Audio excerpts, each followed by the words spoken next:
We did not elect a dictator. If Donald Trump wants to come before us as we debate, FY25, FY26 and say, I think we should zero out foreign aid and here's why, let's go have that argument. He's not a dictator. He doesn't get to come in and say, I'm going to override all laws, all contracts, all obligations. There seems to be an attitude that foreign aid is for suckers, that a lot of the money that's being spent is going to causes that do not directly rebound to benefit for the United States. When you poll U.S. adults, there seems to be a perception that we're spending too much on foreign aid. 6 in 10 U.S. adults in an AP poll in 2023 said that we were overspending on foreign aid. I mean, how do you make the case, I guess, to the American people right now that this is in the U.S. interest? I want to emphasize that we're talking about two different things, and I'll have that debate in just a second. But that's not what we're talking about right now, okay? These things were passed into law, okay? And we're having a debate on the fiscal 25 appropriations bill, and we'll have a debate on the Republicans' massive reconciliation. We'll have that debate. But you cannot unilaterally come in as an executive and simply stop spending money. And understand the president tried to do this on domestic programs as well. And that hasn't been completely reversed. I know people implementing SNAP programs, basic, nutrition, food programs, that in some cases the checks have not been turned back on. Even after the court issued an order saying you have to do this, the money's still not coming. Okay? That's in the law. We did not elect a dictator.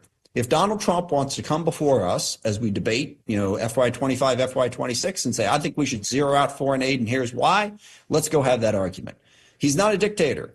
He doesn't get to come in and say, I'm going to override all laws, all contracts, all obligations. So let's not lose track of that point. On the second point, foreign aid is less than 0.5% of our budget.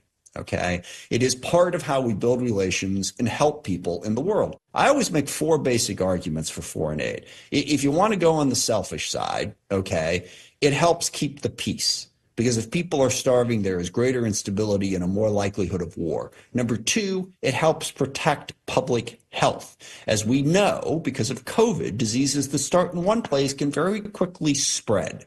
And if you don't get those healthcare things under control, things like polio and smallpox and a whole bunch of other things can come back. And if you want to be selfish about it, they can come back to us. Number 3 is basic economics. We are roughly 4% of the world's population. We are 20% of the world's consumption. If we are going to continue to grow economically, we need access to markets. Part of how you get access to markets is you work with people and you help them with what they want. But then I come back to a more basic principle. One of the big emphases of the Trump administration is we're a Christian nation. Whatever your theology, whatever your value system is, I would hope that helping other people is part of it. And if you are the richest, most powerful nation in the history of the world, and you say, we're not going to help anybody, I think that's wrong. I think it's morally wrong. I'm an Episcopalian. I'm a Christian. It's part of my religion value, but it's also part of my value as a human being. So I think all of those things are reasons that we shouldn't completely abandon foreign aid. But again, not to sound like a broken record, we shouldn't have a president who doesn't think he has to follow the law.